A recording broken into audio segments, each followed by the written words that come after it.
বাকচৰ ভিতৰত সোমাই থকা এটা চোৰ নিশা হলেই গৃহস্থ টোপনি যোৱাৰ পাছত সংগোপনে ওলাই বাকচৰ পৰা হাতত টৰ্চ লৈ পিয়াপি দিয়ে ঘৰৰ ভিতৰে বাহিৰে বৰপেটাৰ কলকাছিয়াত সংঘটিত হৈছে এক গাঁৰনোম শিহৰণকাৰী ঘটনা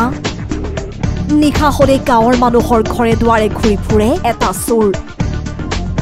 চোৰটোৰ সন্ত্ৰাসত নিদ্ৰা হৰণ হৈছে ৰাইজৰ কিন্তু এই চোৰটো এলা পেচা চোৰ নহয় চোৰটোৰ আছে বাকচত সোমাই থাকিব পৰা এটা অদ্ভুত গুণ চোৰটোৰ কৰ্মকাণ্ড শুনিলে আপোনাৰ চকু কপালত উঠিব এইবাৰ চাওক এই দৃশ্য নিশা গৰুৰ পথাৰে খুঁটাত বান্ধি ৰখা হৈছে ৰফিকুল ইছলাম নামৰ এই যুৱকজনক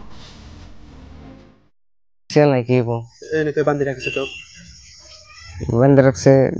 टैक्सी दे बंद रख से क्यों ऐसे দেখা করব নাকি কার লাগো জনের বাইরে হাতে কি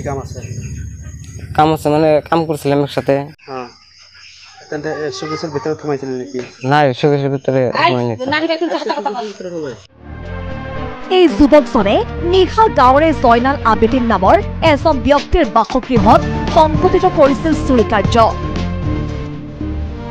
আবেদিনৰ বাসগৃহৰ এই বাকচটোতে সোমাই আছিল হেনো ৰফিকুল ইছলাম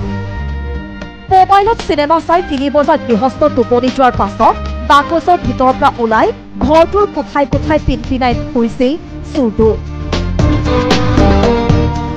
দীৰ্ঘদিনৰ পৰা জয়নালৰ বাসগৃহ বাকচৰ ভিতৰত সোমাই নিশা হলেই সৃষ্টি কৰি ৰাখিছিল সন্ত্ৰাস অৱশেষত বৃহস্পতিবাৰে জালত পৰিল ৰফিকুল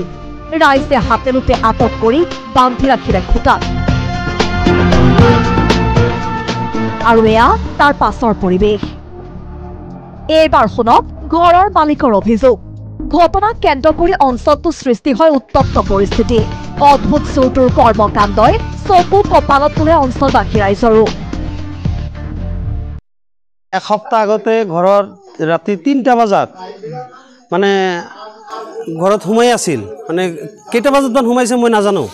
কিন্তু 3টা বজাত ঘৰৰ ভিতৰত সোমাই আছে মানে এটা শোকেস আছে সেই শোকেসৰ ভিতৰত সোমাই আছে কিন্তু ৰাতি 3টা বজালৈকে আমি ফিল্ম চাইছো মোবাইলত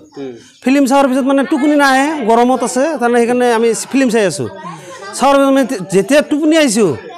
তেতিয়াই উঠছে তাৰমানে অলপমান লকটো সিটকাৰীটো খোলাৰ মাজতে মানে আমি পাইছো চৈতন পাইছো